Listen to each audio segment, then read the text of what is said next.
Nongeye kubaha ikaze inshuti bakozi ba Pilot News TV aho muherereye ku isi hose mugenda mudukurikira umunota ku wundi. Muri uyu mwanya rero tukaba tugiye kubagezaho amakuru yihutirwa cyane kandi akomeye, amakuru ateye inkeke ku mutekano wo mu karere k'ibiyaga bigari. Ibintu byahinduye isura mu burasirazuba bwa Repubulika Iharanira Demokarasi ya Kongo.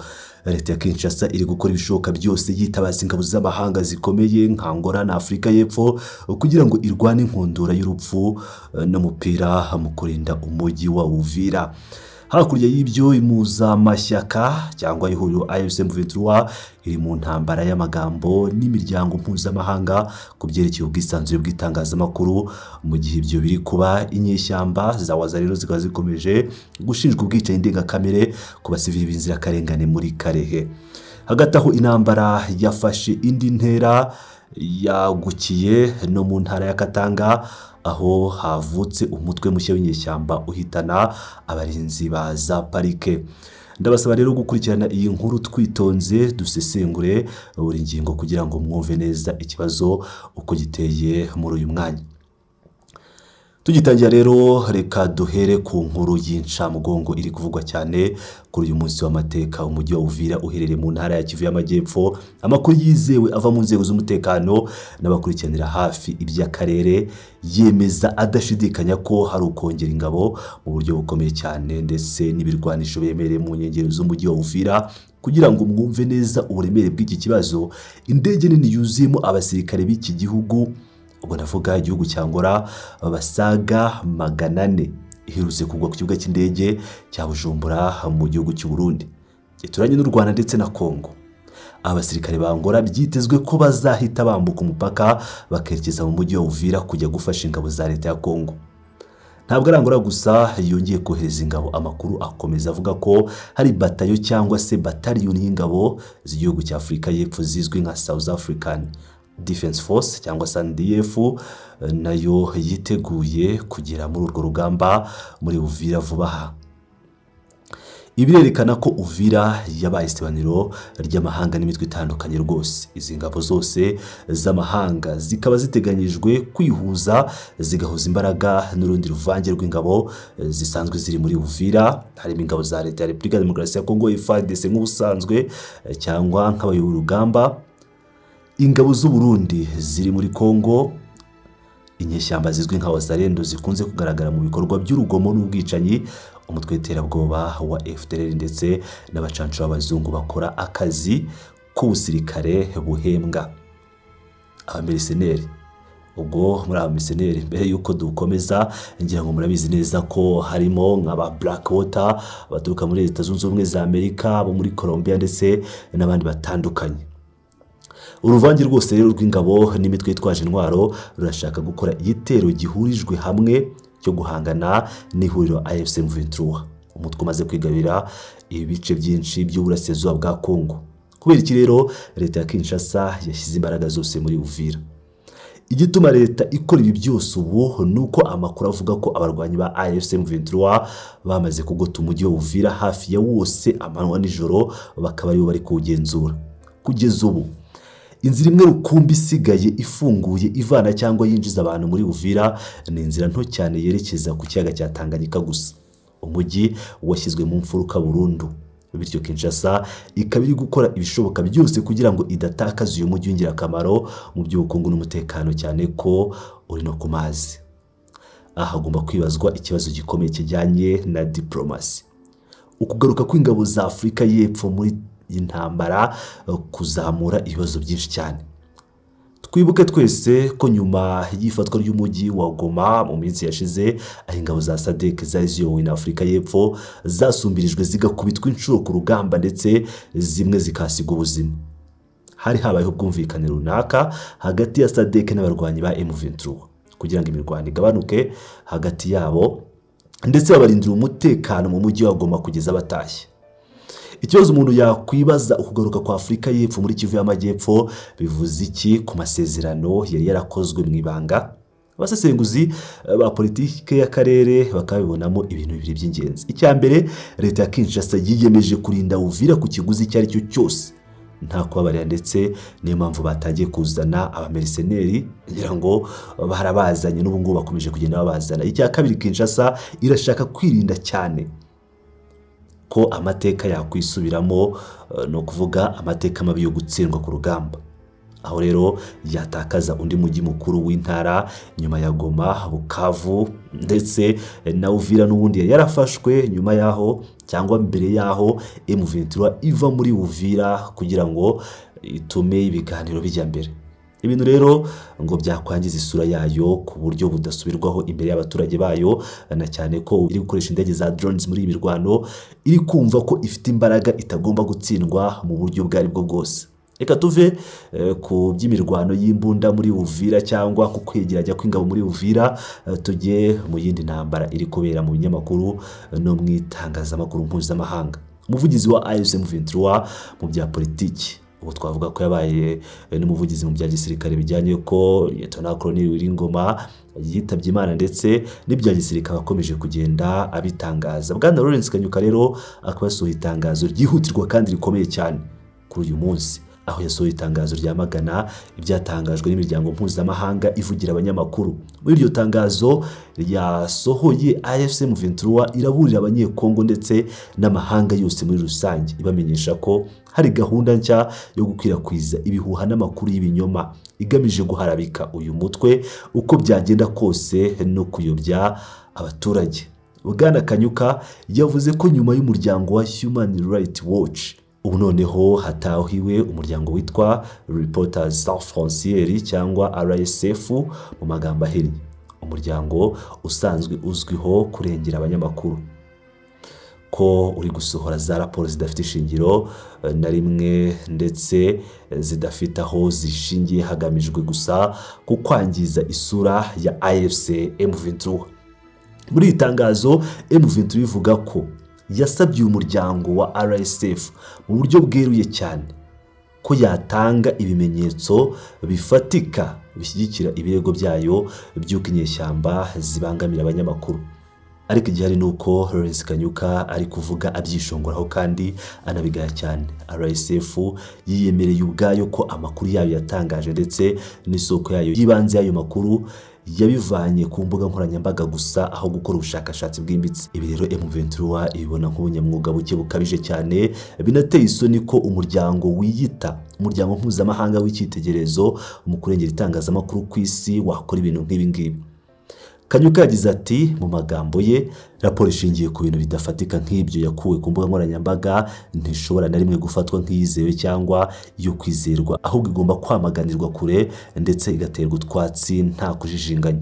Uyu muvugizi akomeza asobanura yivuye inyuma ko ibi birego byose ari ibihimbano bigamije guharabika kandi ko biri mu mugambi mugari ndetse muremure wa leta ya Kinshasa wo gukora propaganda y'ibinyoma kugira ngo iyobye uburari bw'ibiri kubera ku rugamba nyirizina. AFC M23 ishimangira yemeza ko mu duce twose yabohoje kugeza ubu abanyamakuru bose bakora akazi kabo mu bwisanzure busesuye, yaba amanywa nijoro, nta muntu n'umwe ubakangisha kubagira nabi cyangwa ngo ababuze gukora inkuru zabo, ndetse nta nubazwa aho yaba yaciye. Kugira ngo berekane ukuri kwabo neza, bashyize mu majwi leta ya Kongo bavuga ko ahubwo Kinshasa mu murwa mukuru ariho hari ibibazo bikomeye cyane by'itangazamakuru. Kinshasa abanyamakuru benshi baricwa kubera kuvugisha ukuri, abandi bagatabwa muri yombi mu buryo bunyuranyije n'amategeko azwi kandi n'imiryango yabo ntibashe kumenya aho bari, cyangwa abandi bagacecekeshwa ku ngufu z'inzego z'umutekano za leta. Urwego rwa leta ruzwi nka CSAC rwashyize amategeko akaze cyane adasanzwe abuza umunyamakuru wari we wese gukora inkuru yigenga ku ntambara Kinshasa yashoye kuri AFC M23. Intambara inyeshyamba zivuga ko iri kwibasira abasivili by'umwihariko ndetse kangiza n'imitungo yabo buri munsi nkaho nta cyabaye. M23 ikomeza igaragaza ibimenyetso ko buri munsi abanyamakuru b'imbere mu gihugu cya Kongo, abo mu bihugu byo mu karere ndetse n'abanyamakuru b'abanyamahanga benshi cyane bavuye hirya no hino ku isi basura uduce M23 igenzura nta kibazo na kimwe, bagakora akazi kabo kadafite igitutu cyangwa ihohoterwa iryo ari ryo ryose nk'uko leta ya Kinshasa ibivuga ibabeshyira. Reka dukomeze ku makuru ateye agahinda cyane kuruta ayandi twabagejejeho hejuru, amakuru akora ku mutima w'umuntu wese ufite ubumuntu kuko yerekana ubukana bw'iyi ntambara n'ingaruka zayo ku baturage basanzwe badafite aho bahuriye n'amasasu. Ijoro ryakeye ryo ku itariki 23 rishyira ku ya 24 z'ukwezi kwa Werurwe umwaka wa 2026 turimo ihuriro ry'ingabo zishyigikiye leta ya Kinshasa, by'umwihariko inyeshyamba zizwi nka Wazalendo zagabye ibitero bigambiriwe bitari impanuka nk'uko byakwitwaza cyangwa ngo babe barashe bahusha, ahubwo byagabwe ku baturage b'abasivili batuye muri teritwari ya Karehe. Iki gicuku cyari kinishye abantu bari mu ngo zabo. Muri teritwari ya Karehe rero hari umudugudu witwa Cumuyaga wari wibereye mu mahoro asanzwe. Muri uyu mudugudu wa Cumuyaga inyeshyamba za Wazalendo zinjiye abantu basinziriye bategereje ko bucya, zica abantu 5 mu buryo bwa kinyamaswa kandi bwuje urugomo rukabije ndetse ruteye ubwoba. Abaturage 5 bishurwa agashinyaguro kandi nta cyaha na kimwe bakoze. Naho undi muturage umwe arakomereka bikabije cyane ku buryo arembye ndetse n'amagara ye akaba ari mu kaga. Ngaho kwica abantu bitari bihagije, abarwanyi babigize umwuga barangije kwica abaturage basahuye inka zabo n'andi matungo mu buryo bwateguwe bagamije kubakenesha burundu. Iki gikorwa cyo gusahura inka no gukenesha abaturage ku bushake, kuko mwese muzi ko inka muri kariya karere k'amajyaruguru n'amajyepfo ari isoko y'imibereho isumba izindi y'umuryango kandi ni ikimenyetso cy'icyubahiro.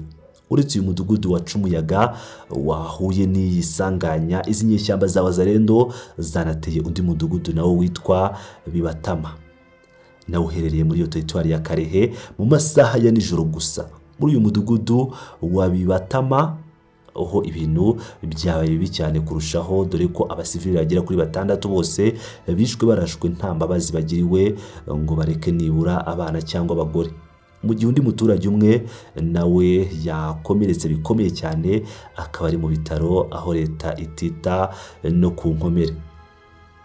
Ihuriro AFC M23 ibinyujije mu itangazo ryayo ryako kanya ikimenya ibintu yavuze ko ibi bitero by'ubunyamaswa ndengakamere byibasiye abasivile gusa aho kwibasira abasirikare, byerekana nanone umurongo mugari n'imitekerereze y'urugomo rwateguwe kandi n'iterabwoba rikorerwa abaturage n'ingabo zikorana bya hafi na leta ya Kinshasa ndetse zinahembwa na leta.